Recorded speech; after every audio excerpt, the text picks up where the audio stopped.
Next point है अपरिमेय संख्याएं।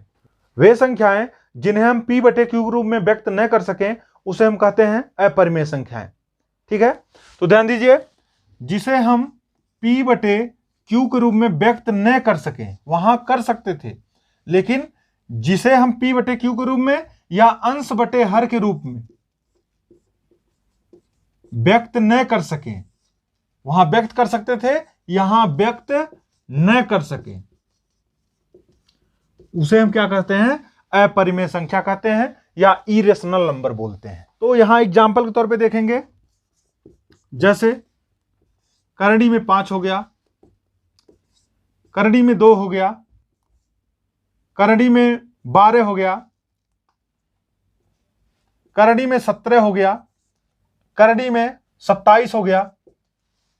इस प्रकार की जितनी भी संख्याएं होंगी ये सब क्या होंगी? अपरिमेय संख्या होंगी। ठीक है, तो एग्जाम्पल के तौर पे करणी में 5, करणी में 2, करणी में 12, करणी में 17, करणी में 19 भी कर सकते हैं, करणी में 27। इस प्रकार से जिसका कहने का मतलब यह है जिसका वर्गमूल निकालना संभव न हो।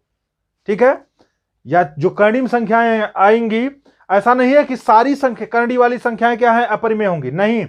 यहां पर ध्यान दीजिएगा, करणी वाली जितनी भी संख्याएं आएंगी जिसका वर्गमूल निकालना संभव न हो वही अपरिमेय होगा, लेकिन जिसका वर्गमूल निकालना संभव हो वो क्या होगा? वो परिमेय संख्या होगा। वहां पर क्या था? जिसका दशमलव प्रसार शांत हो या समान आवर्ती का हो तो होता था परिमेय संख्या, लेकिन उसका सेम अपोजिट यहां पर है, वे संख्याएं जिनका दशमलव प्रसार क्या हो? वहां था शांत, यहां हो जाएगा अशांत हो, अशांत हो और असमान हो, असमान आवर्ती का हो, तो क्या होगा? ये संख्याएं जो होंगी ये होंगी अपरिमेय संख्याएं। परिमेय संख्या में हमने क्या बताया था? शांत का मतलब कि किसी भी भिन्न के अंश में हर से भाग देने पर अगर दशमलव में वह आता है और पूरा पूरा विभाजित हो जाता है तो वह क्या है? शांत था। लेकिन अशांत के लिए क्या है?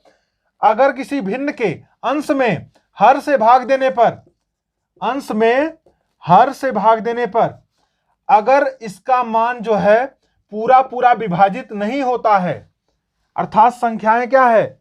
नीचे आती जाती हैं, तो ऐसे कंडीशन में होता है अशांत।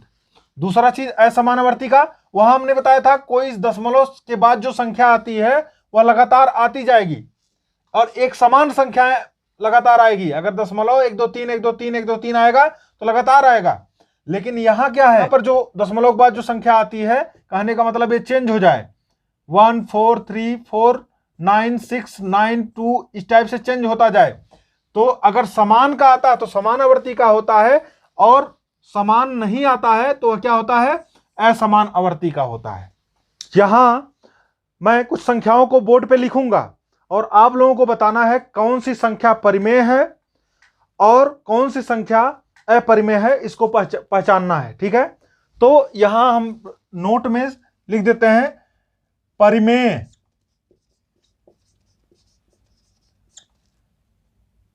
तथा अपरिमेय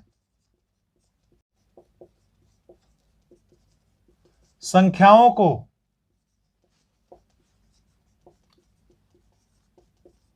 छांटिए। चलिए एग्जाम्पल नंबर हम 1 से देखते हैं।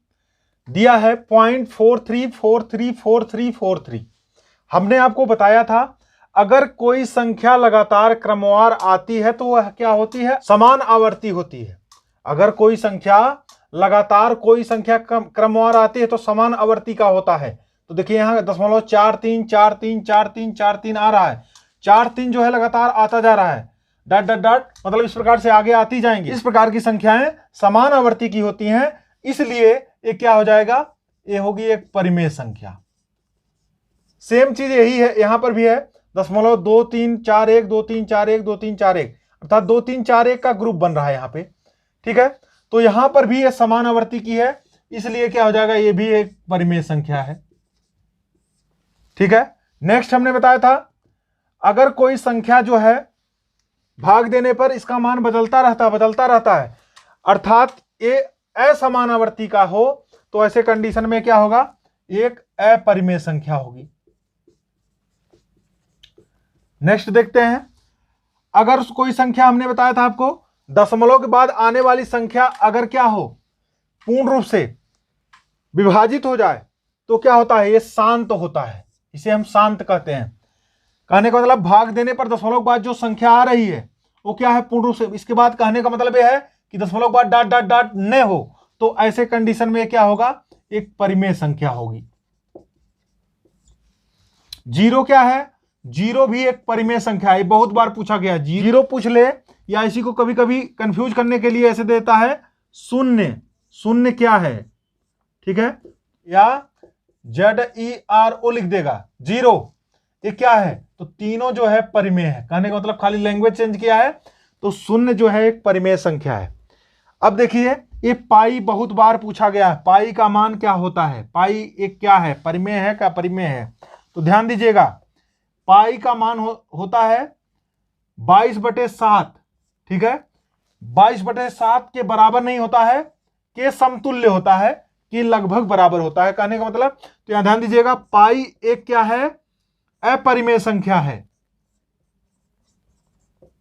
जबकि इसी का मान जो है 22/7 जो है यह एक क्या है, परिमेय संख्या है। ये ध्यान दीजिएगा, ये बहुत बार एग्जाम में पूछा है, पाई क्या है, परिमेय है कि अपरिमेय है, तो पाई एक अपरिमेय संख्या है, क्योंकि पाई का मान जो है फिक्स हम निकाल नहीं सकते हैं। इसी प्रकार से ई का मान पूछ लेता है कभी कभी, तो ई क्या है, ई फॉर होता है एक्सपोनेंशियल सीरीज, ई का मान होता है 2.71, ठीक है। एक्सपोनेंशियल सीरीज आप लोग इंटर में पढ़े होंगे, तो ई फॉर एक्सपोनेंशियल सीरीज होता है। एक्सपोनेंशियल सीरीज में ई क्या है, तो ई एक क्या है, अपरिमेय संख्या है। ध्यान दीजिएगा, इसको भी आप अपरिमेय लिखेंगे, ये भी जो है एक्सपोनेंशियल सीरीज में ई जो होता है अपरिमेय है। हाँ, एक चीज और ध्यान दीजिएगा,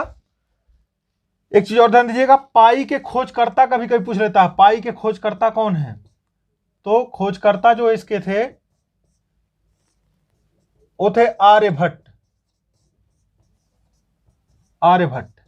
तो ध्यान दीजिएगा कई बार एग्जाम में भी पूछा गया है कि पाई के खोजकर्ता कौन थे, तो पाई एक अपरिमेय संख्या है, पाई के खोजकर्ता आर्यभट्ट थे, ठीक है। और एक्सपोनेंशियल सीरीज में ई भी एक क्या है, अपरिमेय संख्या है, तो ध्यान दीजिएगा। जबकि पाई जो है अपरिमेय संख्या, जबकि 22/7 जो है परिमेय संख्या होता है।